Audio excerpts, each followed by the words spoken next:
সমাজসেবী দেবব্রত বিশ্বাসের উদ্যোগে বিজয়া সম্মেলনী অনুষ্ঠান অনুষ্ঠিত হলো ব্যান্ডেলের গ্রিন গার্ডেনে। বিজয়া সম্মেলনী অনুষ্ঠান উপলক্ষে বহু মানুষ উপস্থিত হয়েছিলেন অনুষ্ঠানটিকে সার্থক রূপ দিতে। প্রথমে অতিথিদের ব্যাচ পরিয়ে পুষ্পস্তবক দিয়ে বরণ করে নেওয়া হয়। পরে মঞ্চে সাংস্কৃতিক অনুষ্ঠান, নাচ গান সকলকে মোহিত করে দেয়। পরে সকলকে মিষ্টি মুখ করানো হয়। পরে অনুষ্ঠান সম্পর্কে জানান সমাজসেবী দেবব্রত বিশ্বাস। চুচড়া থেকে প্রবীর ঘোষালের রিপোর্ট। নারী পুরুষ নির্বিশেষে আবার বৃদ্ধ আমাদের ছোট ভাই এখন ব্যাচ করিয়ে সংগঠন। এবার গৌতম দাকে একটু ডাক কপি আছেন?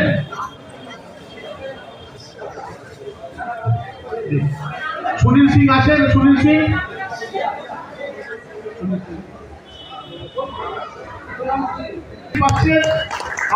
আমরা সারা বছর মানুষের পাশে থাকি, এটা আমাদের পরিবার, আমাদের পরিবার।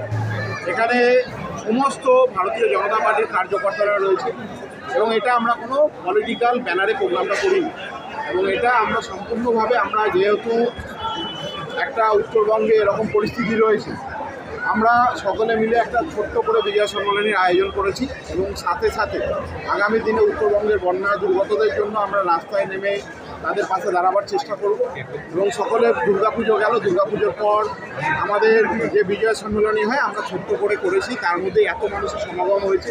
আমাদের আগ্রা পঞ্চায়েত মেম্বার আমার ভাই সুরজ আছে, রতনদারা এসছে আসাম থেকে, বাঁশবেড়িয়া থেকে নেতৃত্বরা এসছে, চন্দ্রনগর থেকে এসছে, সিঙ্গুর থেকে এসছে, পান্ডুয়া থেকে এসছে, মহিলা মোর্চারা আছে।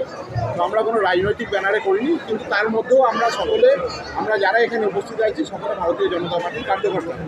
আমরা আগামী দিনে যেরকমভাবে লড়াই করছি, লড়াই করব ঐক্যবদ্ধভাবে।